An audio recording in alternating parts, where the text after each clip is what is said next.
there, this is Steve with Smitty's Fly Box. Today we're going to tie a cool little balanced leech called a creamsicle.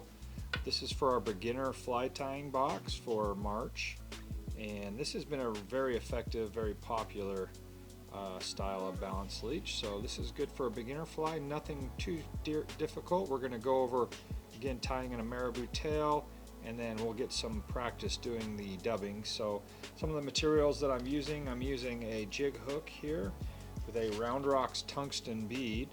This is a size 10 jig hook, so we're going to pair it with this 3.2 millimeter tungsten bead.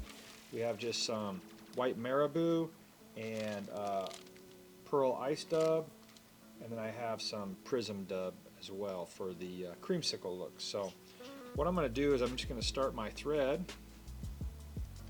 and lay down a good little thread base very carefully as I get my thread started.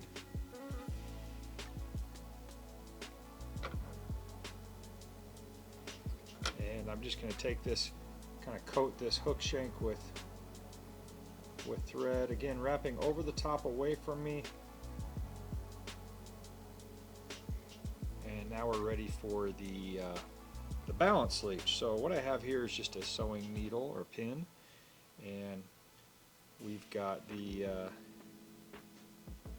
bead here, and I'm going to feed on this bead.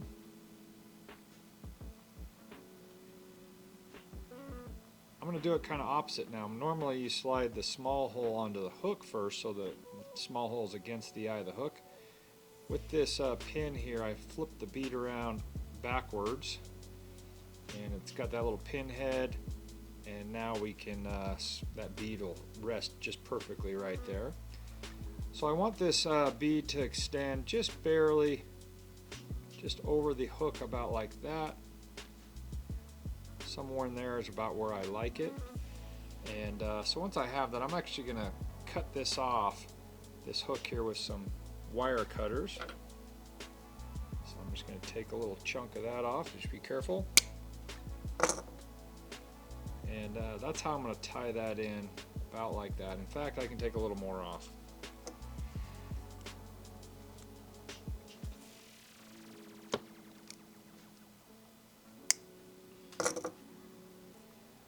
Alright, I just want enough that I can tie down there like so. Okay, if you have some super glue, I did not send this in your box, but you're going to need some super glue.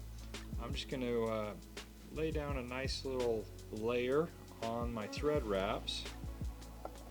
Now what I can do is lay my pin on top. Be careful there, don't glue your fingers.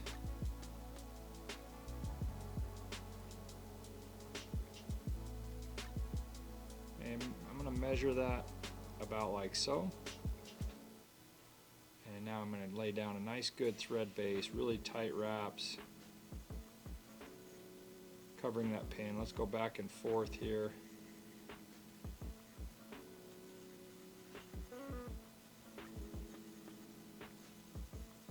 And we're going to tie that down nice and neat, like so.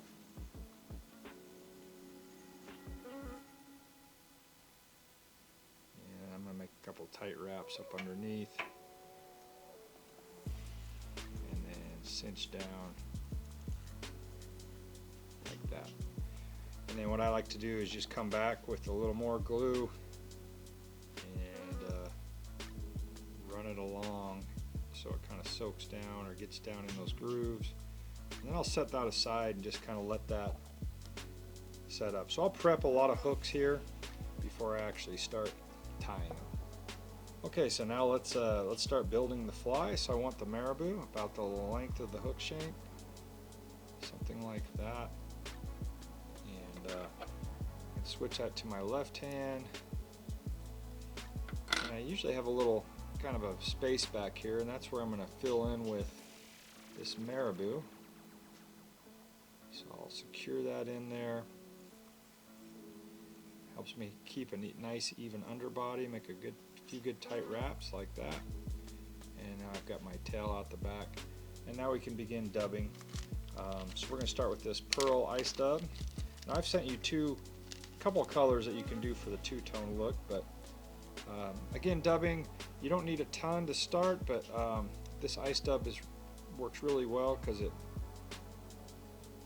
it'll dub on real easily.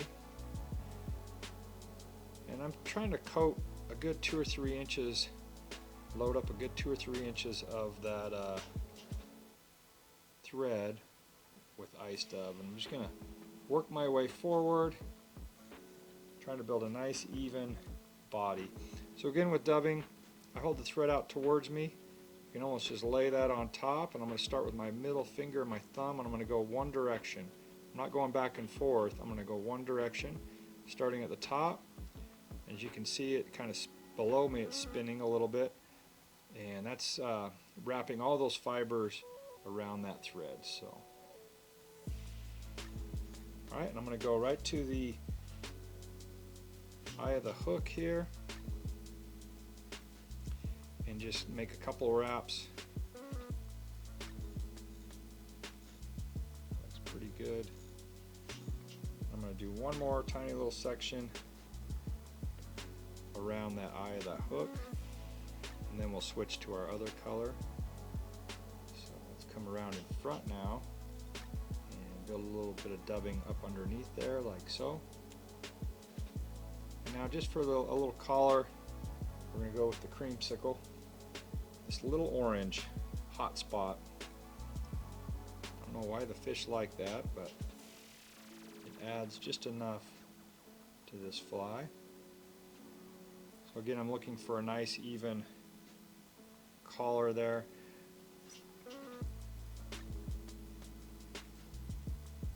And one thing you can do if you want a little bit of that orange to flow back, you can dub one and leave a little bit loose, and now when I come in I get a few more fibers sticking out. Alright, ready for our whip finish right there, and I went right up against that bead.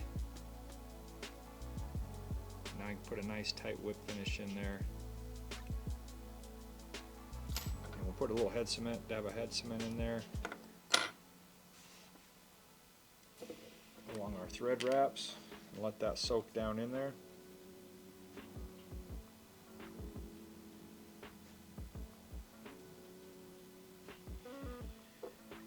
And one final thing, if you have a little brush or a little comb or a piece of Velcro, something like that, I have a handy little tool here, this little comb tool. You can brush out this dubbing and kind of get it flowing backwards a little bit, and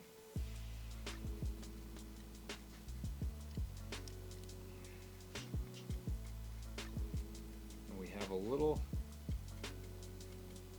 balanced leech that you can throw. You can cast it and strip it, so it'll kind of jig like it's just basically a jig fly. Or in lakes and stuff, we can just suspend it under a strike indicator, and it'll kind of sit there and kind of move like this with the waves. And that's an effective little fly. Probably work on just about any sort of fish you're after. So I hope you enjoy Smitty's Fly Box.